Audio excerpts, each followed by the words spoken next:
Hello! Mabuhay and welcome to the newest TV show to hit the province of Saskatchewan. Yobo Sayo! SK Asian Connection aims to promote Asian culture as an integral part of the Canadian society. Our tagline is Bridging People!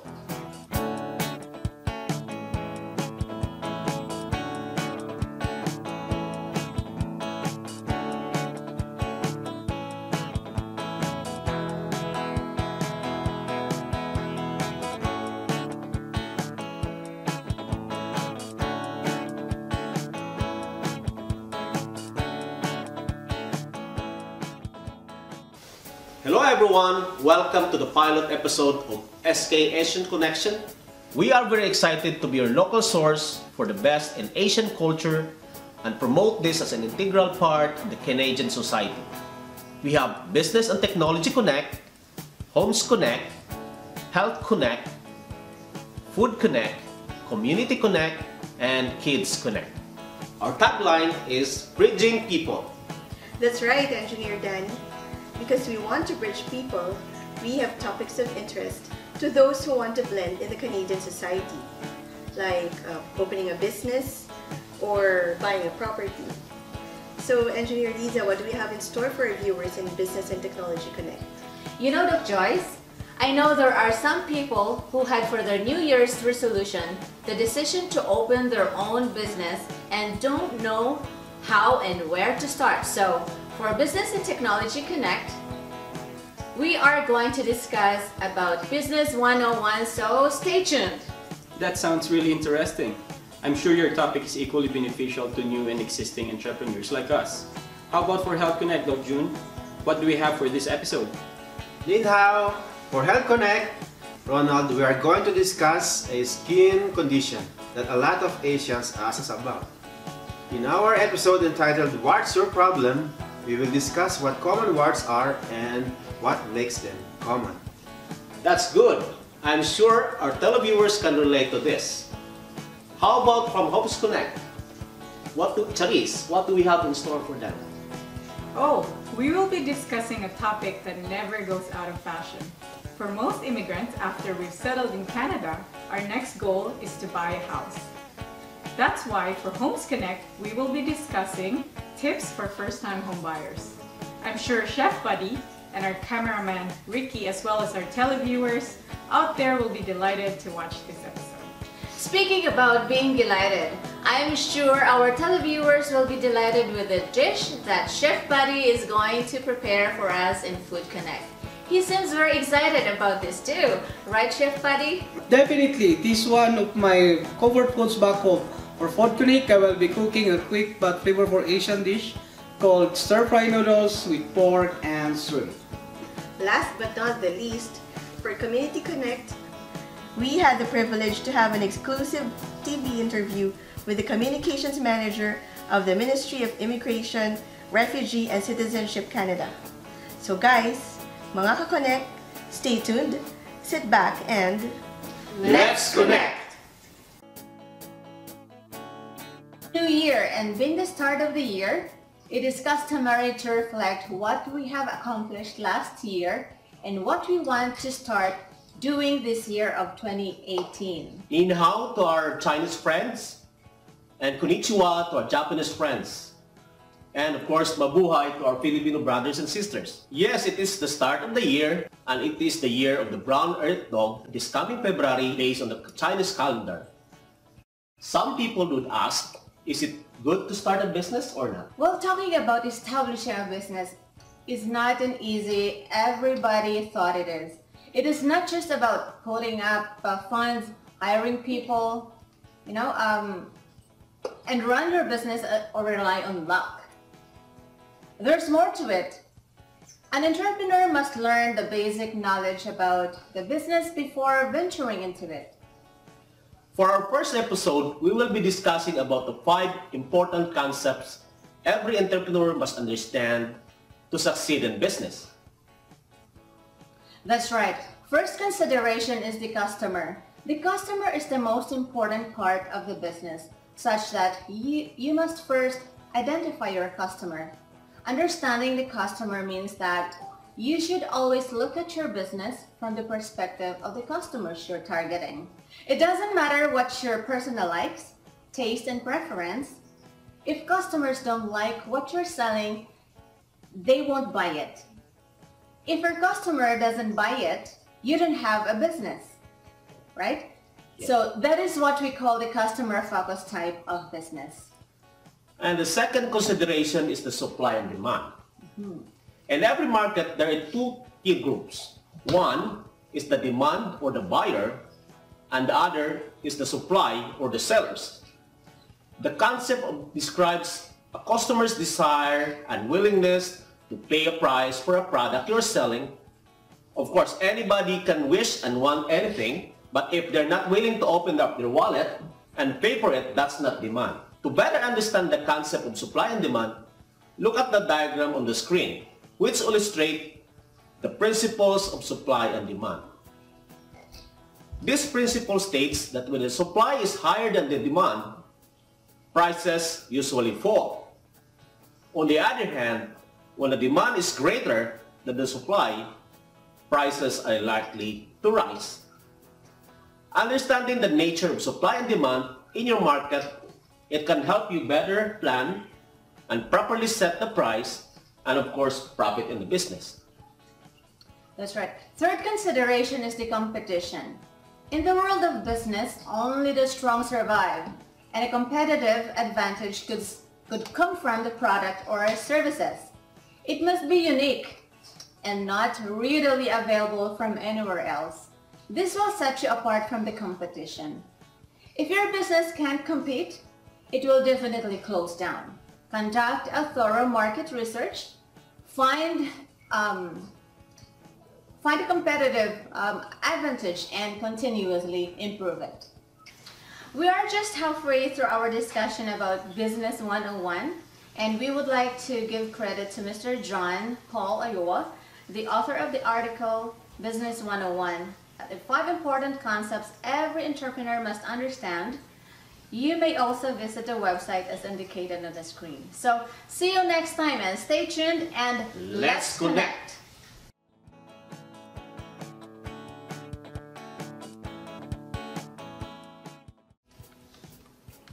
Hello!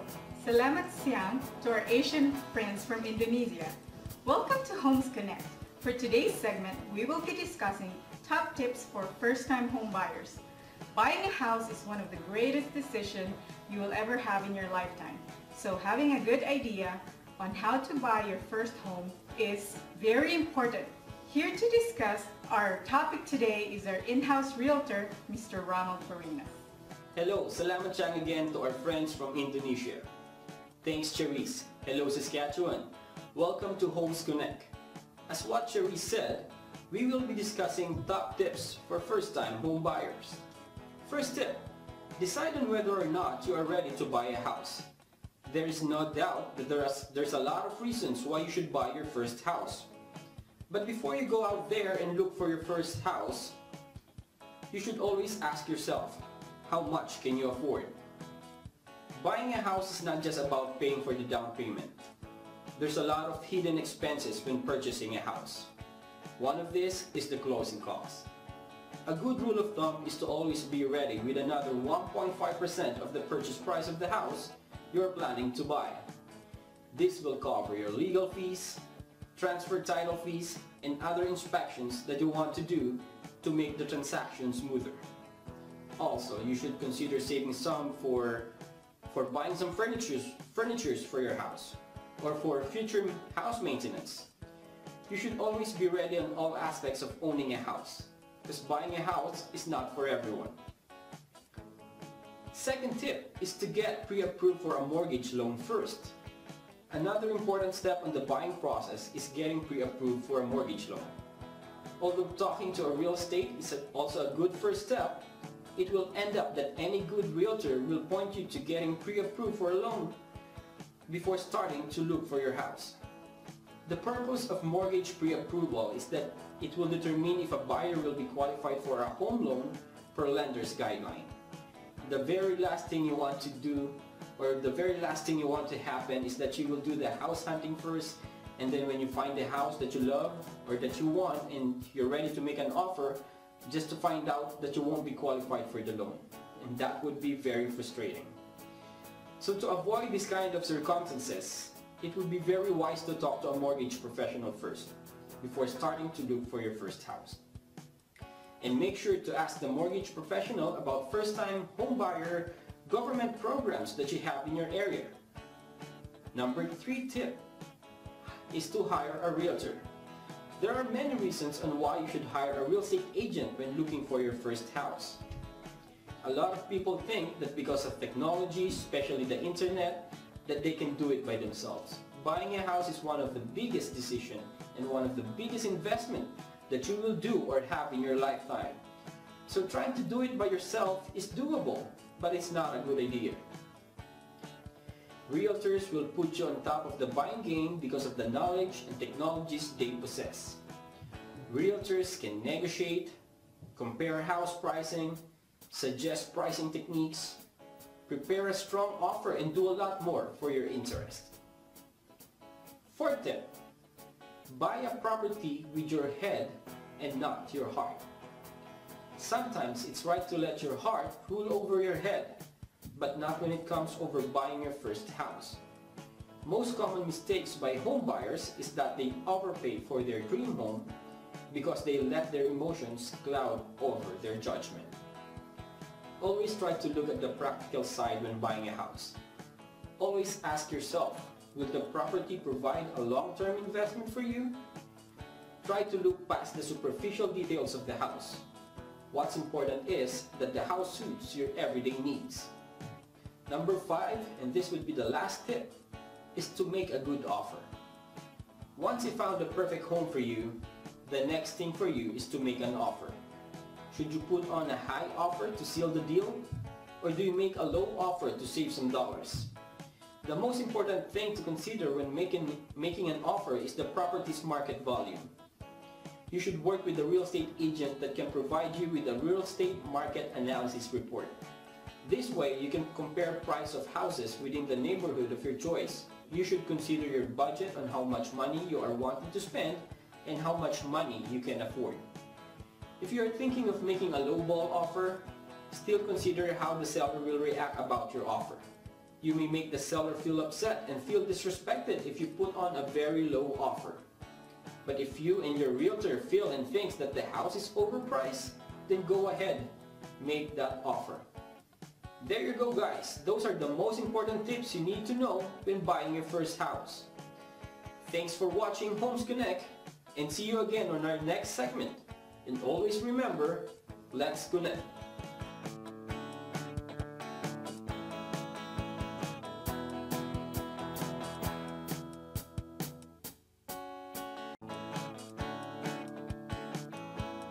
Today's episode is entitled, What's Your Problem? This is Health Connect. I am Doc Joyce. And I am Doc June. Warts are benign skin growths that appear on the top layer of the skin. As Doc June said, they are often skin-colored and can feel rough. Depending on the location where they are found, warts can have various appearances. On the face and neck, they could be brown or gray-black, such that a cluster of small warts can sometimes be thought of as hyperpigmentation. Common warts grow most often on the fingers, around the nails, and on the back of the hands. They are rough and scaly. Warts are usually painless unless they are found on the feet. These are called plantar warts. They can grow in clusters called mosaic warts, but are oftentimes flat that grow inward because of pressure from walking.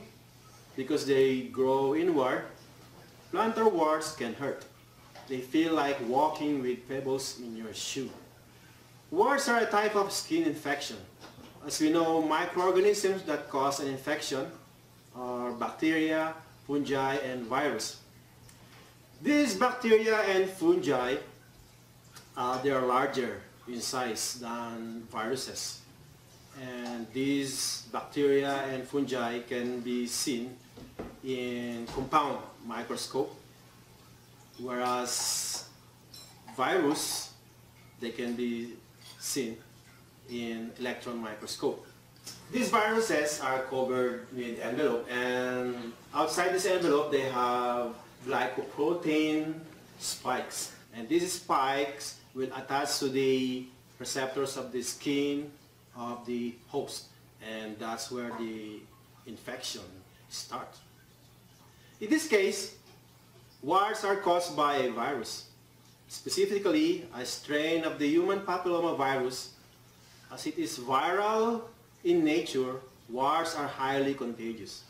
They can easily spread by direct contact with someone who has it, especially if you have a break in your skin or you have a low immune system. Places where warts can easily spread are no different from those where you can also catch other types of skin infection, such as fungus. This could be in a public pool or a gym. Some seemingly harmless gestures, such as a handshake, can spread warts, especially if you have a break in your skin. Also, sharing towels, razors, or not being careful in trying out tester makeups could get you infected. And once you have warts in one area, it's not difficult for you to spread it all over your body. Warts may only be on the top layer of the skin, but because these are caused by virus, as we said, they are highly contagious. Aside from that, warts are supplied by tiny blood vessels which make them spread easily. Next episode, we will discuss what management and treatments can be done on your warts. Again, our discussion is for general information and knowledge only. For specific questions and concerns about your condition, consult your family doctor. For suggestions on topics, email us at healthconnect.sk@gmail.com. I'm Doc June. And I'm Doc Joyce. Till the next episode of Health Connect. Connect.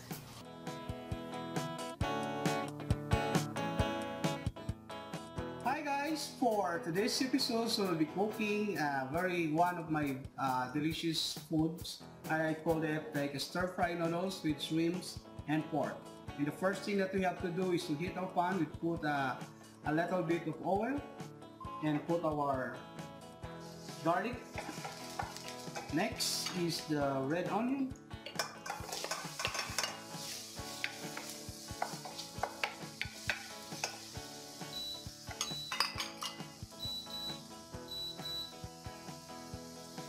Okay, next our pork.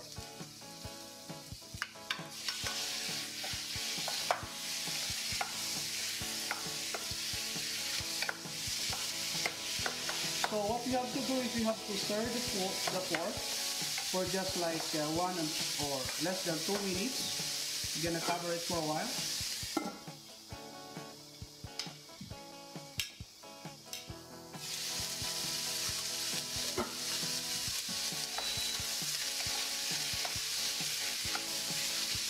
Next, we have to put our shrimp, our bell pepper,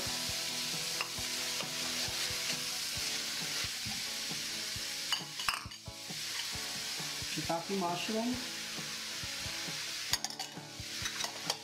wood ears mushroom,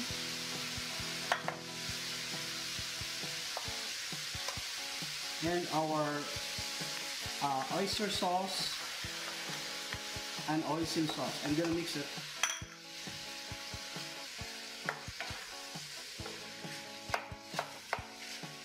And we put 1 cup of water.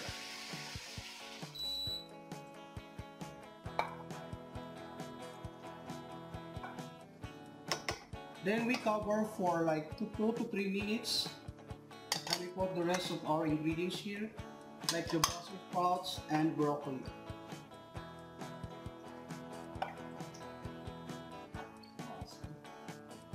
And then we're gonna cover for 3 minutes. So guys, after less than 3 minutes, we're gonna take a look for this one and let's see it. See? So after this, we're gonna put our remaining ingredients. I got here the fish sauce. And I have also the roasted garlic pepper,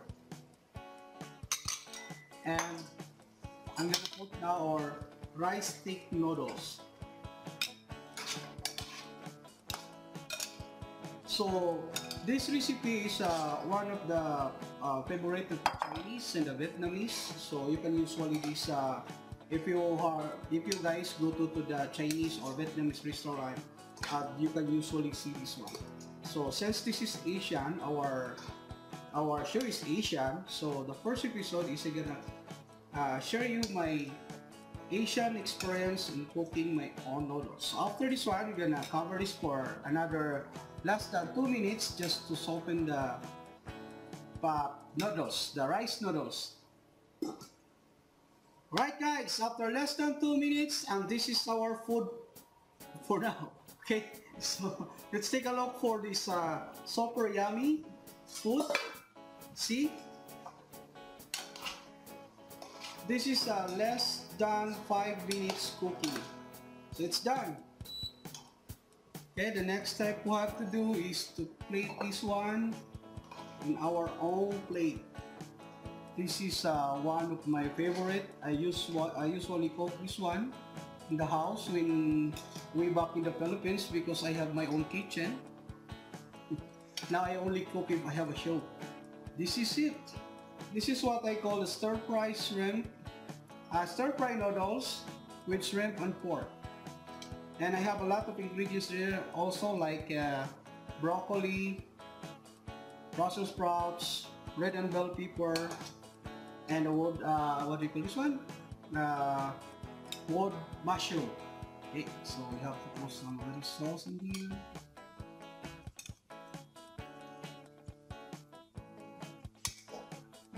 Okay, so now we have to put also our freshly crusted peppercorn, and that's it. And before we serve it, we also put a slice of lemon on top for garnishing, and we also squeeze lemon to add more flavor for the pasta. For the noodles. Okay, so it's right. Hi guys, there we go. This is our this is my food, and I call it like a stir-fry noodles with shrimp and pork. So I'm gonna taste this one. You have to take a look on me on how I eat this one, and I get it shrimp.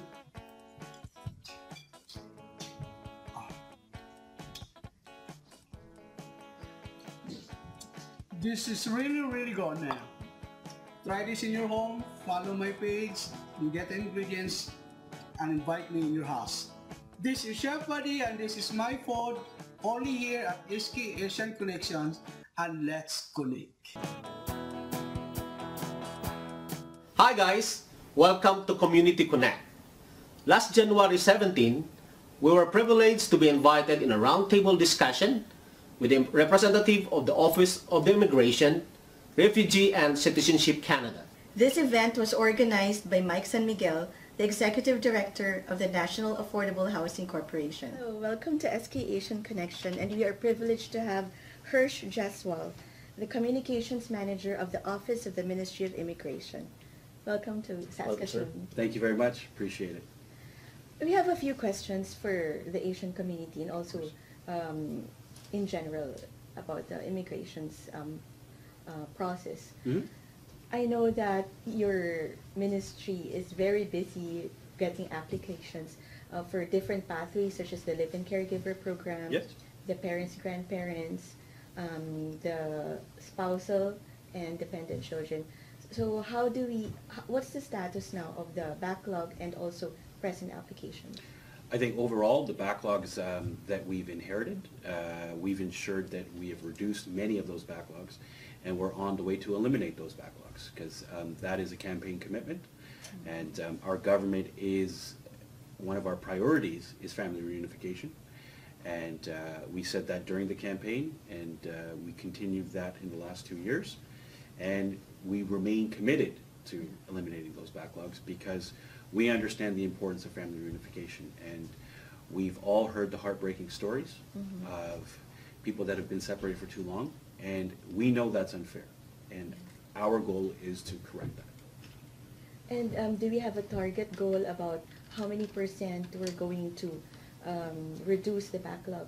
Yeah, to give you a few examples, in December 2016, we made a commitment to reduce the spousal inventory by 80%, and we had inherited 74,000 cases, spousal cases. That's in Canada and overseas. And we've made that commitment to eliminate 80% of those applications. And for all new applications after December 2016, those will be processed in 12 months. Okay. And we're happy to say that we are well within those targets, and we are seeing the results that we want from those programs. In December 2017, Minister Hussein made a announcement and a commitment to all live-in caregivers that the backlog that we had as of May 2014 of live-in caregivers was 64,000 cases. And we've been working for the last 2 years, and as of November 2017, our backlog was down to 23,000. Oh, that's good. That's good. And now the minister made that commitment to all caregivers that we will eliminate 80% of that 23,000 backlog by the end of December 2018. Wow, that's significant. Yeah. 80% is really significant. And we will ensure that all new applications under the old living caregiver program after December, that are submitted after December 2017, are processed within 12 months. Okay. Because we recognize the importance that caregivers have done for Canada. They've contributed to our economy, they've helped raise our families, they help take care of our elderly, and it's unfair that they're kept away from their families. And we recognize that, and we give a full commitment that we will take care of this, and we will get it done. We've made that promise of 80%, and that is our goal, and we're not going to slow down until we get it. So that the new applications will be simultaneous to the backlog? Yes. So that the intake plus the past applications Yes. will be processed Yes. simultaneously? So those applications that we received in December 2017, 80% of those will be completed by December 2018. That's good. And the backlog of the remaining 23,000, I believe, 80% of that will be reduced. Oh, by that's December good news. 2018. Good news. Yeah. Mhm. I think I have one question. Sure. This is about the residence rate requirement for permanent resident going into the Citizenship. citizenship. Yeah. I think that's a favorite topic. That is a very favorite topic for me. We made a strong commitment to eliminate two-tiered citizenship that was brought in by the previous government. Because, and the Prime Minister has said this many times, a Canadian is a Canadian is a Canadian. We are all equal. So we made that commitment, and with Bill C-6 that came into force in October 2017, those changes were made. So previously, under the old government, you had to be a permanent resident for 4 out of 6 years. Correct, yeah. We corrected that, and now it is 3 out of 5 years. Okay. That is effective October? That was effective as of October 2017. So for all new applications, that is what the requirement is. They also had the age range for the people that had to do language requirements and testing. They had it from 14 to 64. Okay. And we felt that was unfair because some of our younger applicants, when they're 14, 15, they should be focusing on their school exams, not a citizenship exam. Yeah. So we've now changed that it's 18 to 54 years old. Those people will have to do the citizenship test and meet those requirements. But we've realized that we needed to make those changes and strengthen citizenship and make it better for all of our applicants that are looking to become citizens. And I guess one thing that everyone sort of forgot in the past was these are permanent residents that have already contributed to Canada. So we don't believe in barriers to citizenship. So that's why we made those changes, to make it more facilitative for all applicants when they're applying for citizenship. That's great. Good to know.